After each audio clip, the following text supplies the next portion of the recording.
luar biasa saudara ya. Terima kasih untuk kesempatan yang itu Gembala berikan kepada saya untuk saling berbagi, saling belajar untuk lebih dekat lagi dalam kasih Tuhan. Di sini saya mau tanya kepada jenengan-jenengan semua, siapa sih yang mau semuanya serba cukup? Semua yo. Cukup itu kalau bisa dikatakan kurang juga ada kekurangan, kelimpahan juga enggak pas. Nah, banyak yang bilang cukup mas, cukup beli mobil, cukup beli ini beli itu.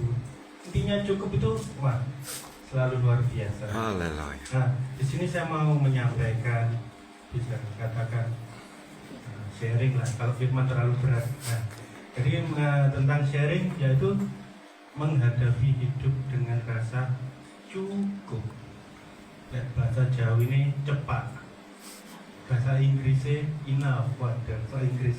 Nah, dimaksud dengan cukup itu yaitu enggak kelebihan, enggak kekurangan, semuanya cukup. Nah, salah satu beberapa faktor untuk menghadapi kehidupan dengan rasa cukup yang satu, pertama, enggak boleh stres. Karena apa? Stres pikiran itu awal semua penyakit timbul.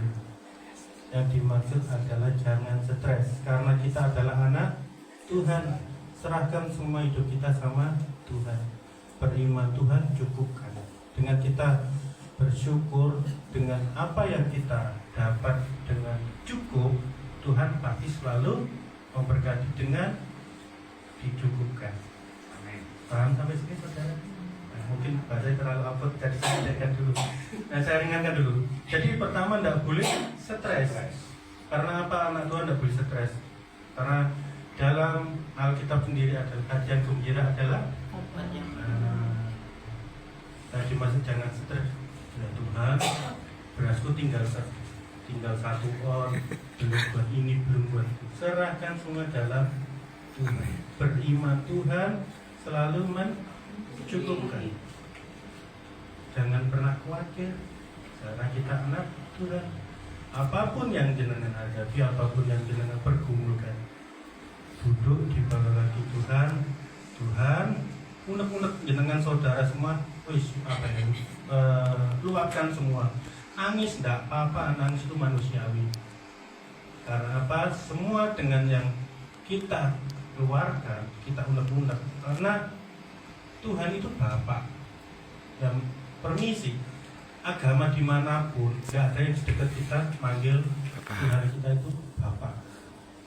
Anakku Bapa itu gimana sih? Kita minta sampai nangis, Tuhan itu hanya melihat sepiro sih kesetiaan, iman itu sampai mana. Amin. Bukan dengan dimaksud Tuhan gak mendengar doamu, enggak. Tuhan ingin melihat ketulusan hatimu di saat meminta. Nangis, sakit, wah itu udah biasa. Tetapi di saat kita benar-benar anak Tuhan, menyerahkan semuanya dalam kaki Tuhan. Tuhan, aku butuh ini. Kalau orang bilang doaku sing terperinci, sing spesifik. Kayak contoh, Tuhan aku pengen model baju warna merah. Nah, merah kan buahnya. Nah, pastinya itu merahnya gimana, HMK atau apa. Jadi semua yang jenengan dikatakan untuk diutarakan ke Tuhan, isi hati jenengan semuanya dengan ketulusan hati meminta dengan Tuhan, selalu diimani, Tuhan jawabkan dan Tuhan cukupkan. Amin. Yang pertama, tidak boleh stres. Yang kedua, meningkatkan kebahagiaan. Itu tadi, kembali lagi ke nomor 1. Jadi untuk sampai stres, bahagianya selalu, sukacita selalu, karena selalu imani, kembali lagi di dalam Tuhan pasti dicukupkan. Yang ketiga, meningkatkan kepuasan diri. Kepuasan diri itu maksudnya aku hidup kayak gini selalu beriman Tuhan cukupkan. Kembali ke dengan kata cukup. Nggak boleh stres. Yang kedua, meningkatkan kebahagiaan. Jadi tidak punya selalu bahagia. Karena apa? Kalau beriman Tuhan pelihara dan Tuhan cukupkan. dengan cara Tuhan yang waduh nggak pernah kita pikirkan. Dan permisi Bu, ada berkat. Nah, haleluya gitu. Terus ada ibu permisi, ada makanan. Nah, kita nggak pernah tahu Tuhan pakai dengan cara apa dan dengan siapa untuk memberkati kita. Nah, terus yang kedua, memperkuat rasa bersyukur. Bersyukur dengan apa yang kita terima. Kita. Jadi kembali lagi dengan kata gila. Ibu ini untuk bapak dengan porsinya cukup dan dari Tuhan. Nah, seperti doa yang paling baik itu menurut saya doa apa? Berikanlah kami pada hari ini dengan secukupnya. Itu apa yang jenengan terima hari ini, apapun itu. Tuhan kok semini, Tuhan kok ini, Tuhan. Jadi ibaratnya kalau kita kembali dengan rasa syukur, apa yang Tuhan terima, apa yang berkat kita terima dari Tuhan, itu sudah porsinya kita. Nah, bersyukur, terus menguji hati itu kembali lagi tentang kesetiaan kita. Bagaimana kita benar-benar percaya sama Tuhan, apalagi kita anak Tuhan. Nah, mari kita buka dalam Matius 7 ayat 7-8. Ini adalah kita meminta dan berdoa kepada Tuhan. Matius 7 ayat 7 sampai 8.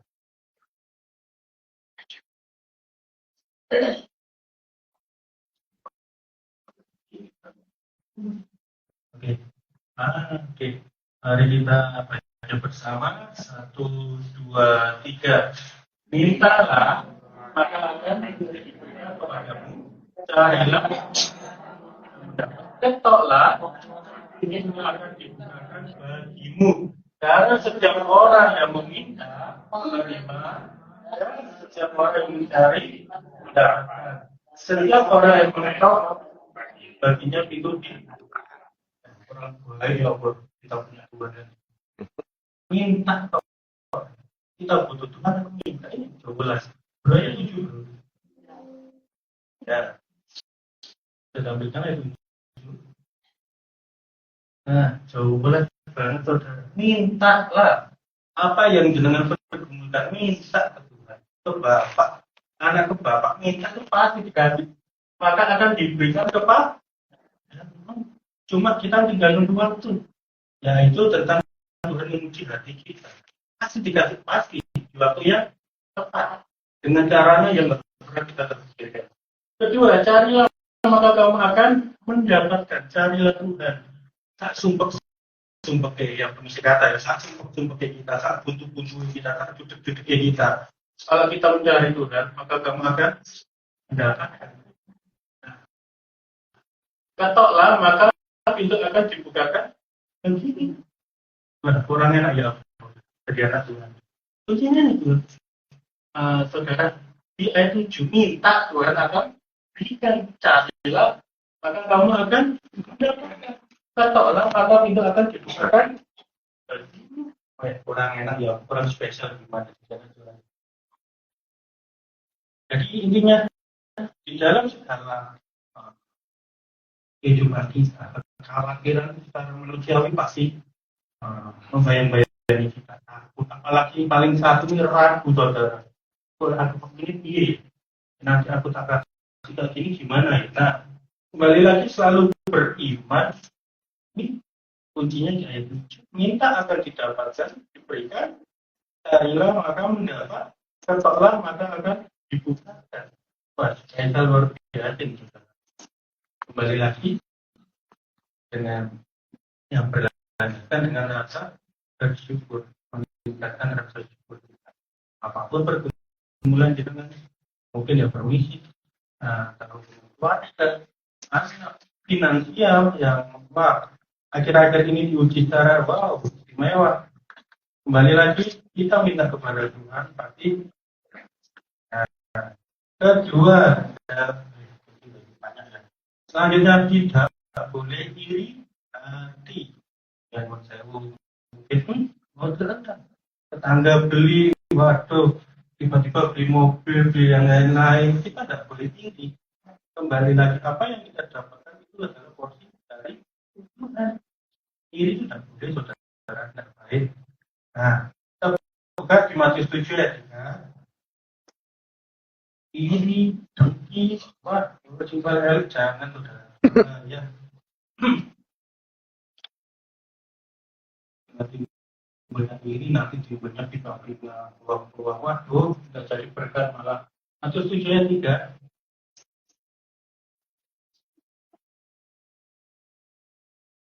Nah, Matius 7 ayat 3, kita baca bersama. 1, 2, 3. Mengapakah engkau melihat sembah sedangkan barang simpan iri, saudara? Oh, kenapa ya Tuhan kok nggak suka kita? Kenapa ya Tuhan kok anakku kayak gini? Kenapa ya Tuhan? Intinya kalau kita ini membandingkan apa yang kita punya dengan yang lain, nggak jadi berkat, saudara. Karena iri adalah kejahatan untuk kita punya mindset pandangan jelek ke orang lain. Karena apa? Dengan iri hilangnya rasa cukup dan bersyukur. Jadi kita mensyukuri apa yang Tuhan kasih kepada kita. Jadi tidak boleh iri hati itu tidak baik, Tuhan tidak suka. Nah, terus mengucapkan syukur, ada ayatnya 1 Tesalonika 5 ayat 18. Ini kesukaan di mana?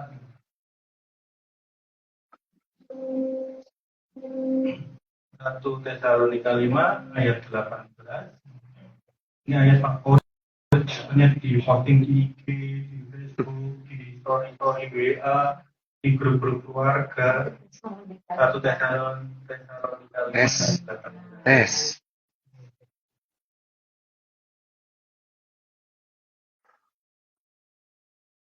Nah, kelihatan saudara? 1 Tesalonika 5 ayat 18, mari kita baca bersama. 1, 2, 3. Mengucap syukurlah dalam segala. Sebab itulah yang dikehendaki Allah di dalam bagi mengucap syukur. Mungkin hari ini kita makan nasi hangat terus sama ikan asin sama roti foto ya, sama sambelan. Kalau kita tidak ada mengucap syukur, Tuhan makanan komplit. Tetapi di saat kita berlandaskan semua dalam mengucap, wah Tuhan luar biasa, terima kasih. Karena apa? Sampai saat ini kita makan, walaupun lauknya potong sambil korek dan teman-teman itu, waduh, bisa ibu 2 kali. Kembali lagi karena apa? Bersyukur. Karena itulah yang dikehendaki Allah di dalam Kristus Yesus bagi kami. Mengucap syukur. Jadi yang pertama, yang pertama nggak boleh stres. Yang kedua meningkatkan kebahagiaan. Jadi ibaratnya permisi kata sepaneng ya. Memang masalah itu selalu ada, tetapi cepat kita. Karena apa? Yang gembira adalah janganlah tawar hati. Karena Tuhan sendiri yang berfirman, kalau kita bisa menerima dengan ucapan syukur, luar biasa. Terus, ini jangan pernah khawatir. Khawatir itu manusiawi sekali, saudara. Tuhan, bunda ya apa ya Tuhan? Tuhan anakku baru bayar di Tuhan. Tuhan.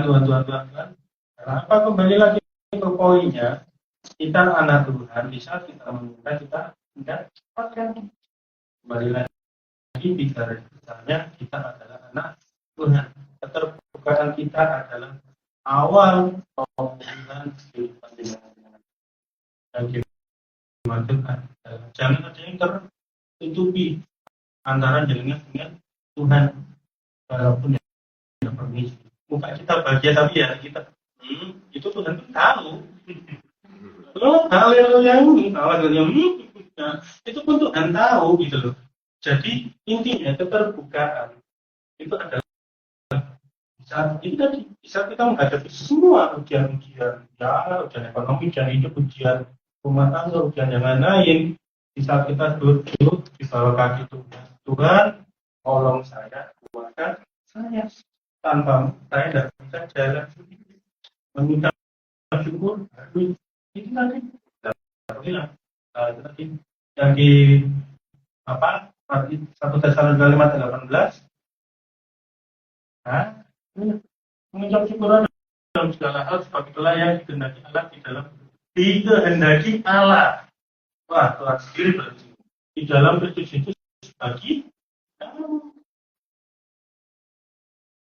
ibaratnya bahasan orang seberang itu wajib ya, wajib, bukan sunnah lagi, wajib ya Pak Iwan ya.